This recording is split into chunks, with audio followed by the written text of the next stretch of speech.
नमस्ते तथा हार्दिक स्वागत छ यहाँहरूलाई पुनः पनि सकस सिरियलको नयाँ एपिसोड लिएर यहाँहरूमा आज उपस्थित भइसकेका छौँ। आजको एपिसोड भने त्यस्तो विशेष चाहिँ रहेको छैन, तर सबैजना दर्शकहरूको चाहिँ सेटिस्फाइस रहेको छ। कमेन्ट मार्फत हामीले देख्न सक्छौँ सबैजना दर्शकहरू हर्ष उल्लासित हुनुहुन्छ, खुसी हुनुहुन्छ। यो सिरियललाई लिएर आफ्नो मनदेखि नै निकै नै धन्यवाद ज्ञापन पनि गर्न चाहनुहुन्छ र धेरै दर्शकहरूले भन्न चाहनुहुन्छ आरती व्यावहारिक भएको देखेर मलाई धेरै खुसी लागेको छ। यो लेभलका कमेन्टहरू पनि हामीले हेर्न पाएका छौँ र यो भाग 146बाट अब 147 आउँदैछ। पक्कै पनि छिटो नै आउने 147 भाग अबको 3 दिन पछाडि नै लगत्तै आउनेछ र शिवले चाहिँ अब सम्पत्तिमा आँखा लगाइरहेका छन् र नजरअन्दाज गरिरहेका छन्। यो सम्पत्तिको आँखा गरिरहेका छन्। हेर्नेछौँ सम्पत्तिको आँखा लगाए बापत कति समयसम्म त्यो सम्पत्ति चाहिँ टिक्नेछ त।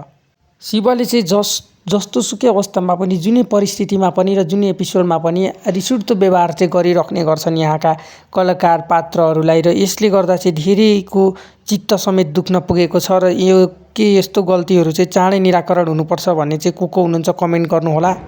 र चन्द्रे पनि अहिले चाहिँ एकदम ठिक भएका छन्, सकुशल फर्किएर आएका छन् र यो पनि एकदम खुसीको कुरा रहेको छ। र सन्देशले अब चाहिँ कस्तो खालको श्रीमती पाउलान् भन्ने कुराले पनि दोधार रूपलाई चाहिँ व्यावहारिक रूपमा कन्भर्ट गरिसकेको छ। सो आजको श्रृङ्खला पनि यति नै यहाँहरूमा आज बिदा हुन चाहन्छौँ। हामीसँग धेरैवटा सिरियल रिभ्यूका भिडियोहरू छन्, हामीलाई पनि सब्सक्राइब गरेर साथ दिनुहुन हार्दिक अनुरोध गर्दछौँ।